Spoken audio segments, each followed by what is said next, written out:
Hi guys. Some time ago now I put a little video up saying I was going to do a study into the introduction to Chinese porcelain and works of art.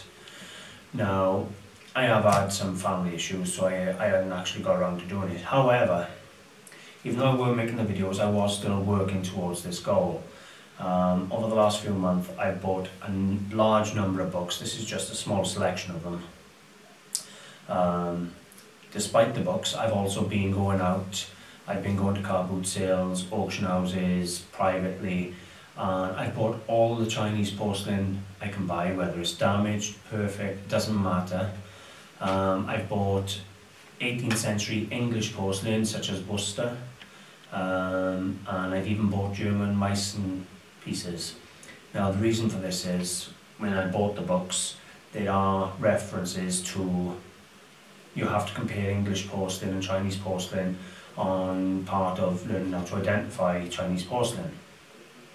So my way of thinking was, if you buy a piece of 18th century Chinese that's worthless to everybody else because it's broken, you can still put it under an eyeglass, compare it to a piece of English, and eventually you're going to learn the difference in the body of the porcelains.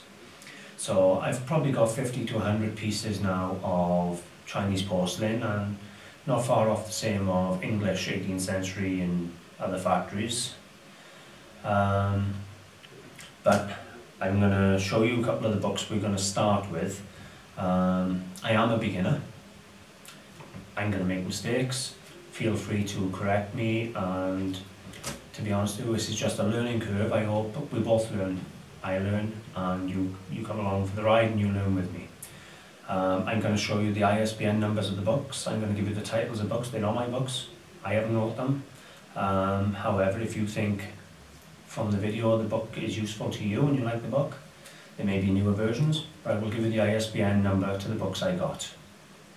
Should you want to, then you can follow us. You can hopefully we can find the little key points between us.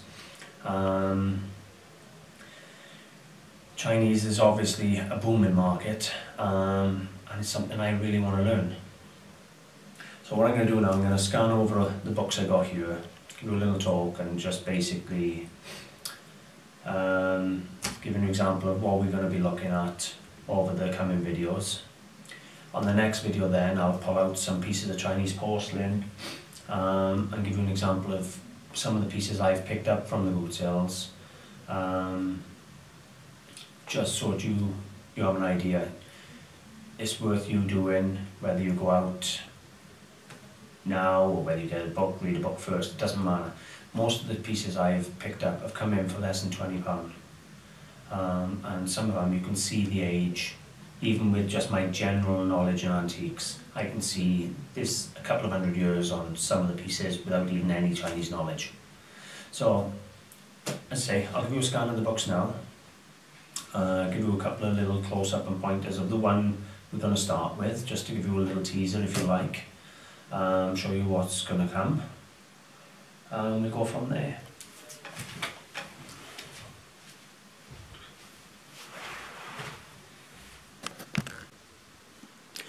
Okay, first of all here, this book here is homemade.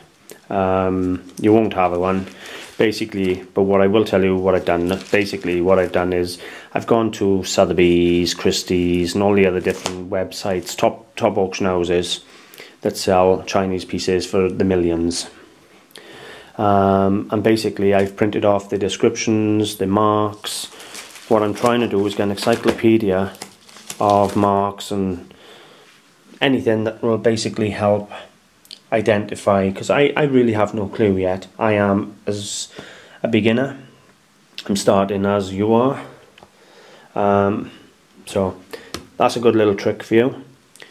Just go to Sotheby's website, Christie's website, Drew It Neat anywhere, and see what you can get. Anyway, as you can see, some of the pieces I got, Chinese porcelains, Chinese paintings, here Chinese pottery and stoneware, Chinese art. Coming all the way down we got Nanking cargo, Asian art. Here we have Chinese art, Chinese export porcelain on that one. Coming all the way over, we have Chinese jade, Chinese export art, all the arts of China, that covers absolutely everything. Chinese art again, Chinese jade, fans, but the ones we're going to start with, 3 books here. Porcelain of the East India Trading Company, Chinese Export Porcelain, 1780 to 1880, and Chinese Porcelain Republic period, which is around 1910, somewhere over there, I believe. Just to give you an idea, I'm not going to go into depth with the Republic book, but it's all, well, there's not a lot of information in this book. It does go into detail about the pieces, but as for identification purposes and help with that, it's not. It's going to be more learning styles in this book. I'll focus mainly on the one which I'm starting with, which is Chinese Export Porcelain. It's basically a book for beginners, which is what we are. Hang on, before we start, let me give you a close-up so that you can order the book should you want it, and I'll give you the ISBN number also.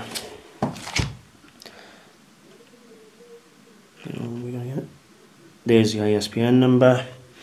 Basically now, right, I quite like this book. I've given it a little glance already.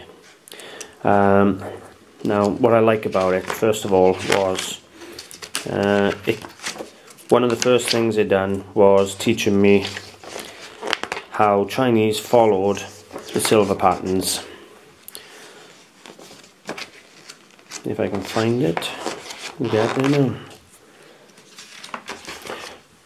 So it obviously talks about the history of patterns and the porcelain and how it's made and what goes into the porcelain, etc. Here, on this page here, you have some of the 18th century 18th century silver shapes, which the Chinese porcelain was copied of.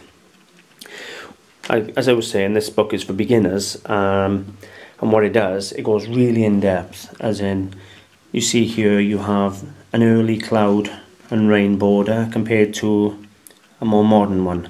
It's little tips that I'm hoping that we can pick up together.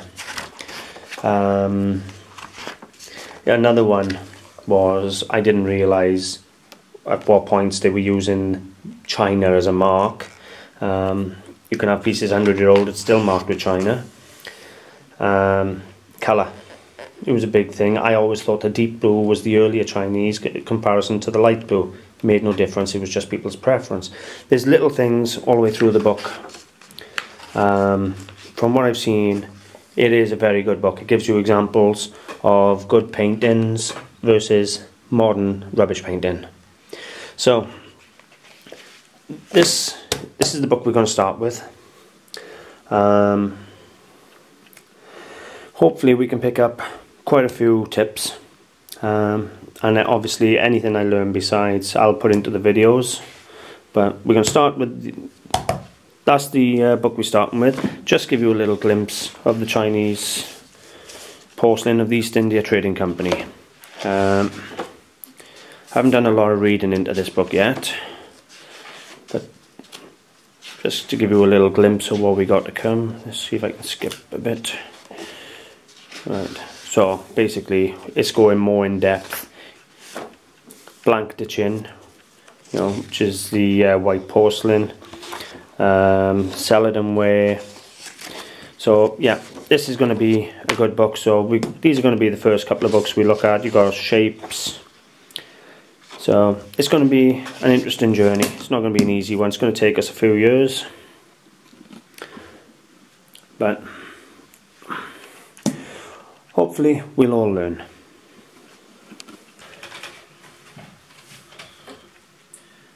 I really suggest if you're a beginner like myself and you're interested in Chinese porcelain, we are starting at the very basic level, the bottom level.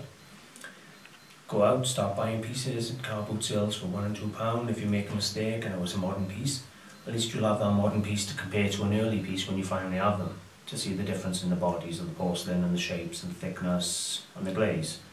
So you're not going to waste your money. Doesn't matter if it's modern or not, you're going to need the examples for comparison anyway later. But I suggest you go out, start buying some cheap pieces of Chinese, try. What have we got to lose? It's a bit of fun. Pick up some books. I'd certainly recommend you start with the Chinese Export Porcelain book here. And basically we'll see where we go from there. I say in my next video I'll get some Chinese porcelain pieces out to show you.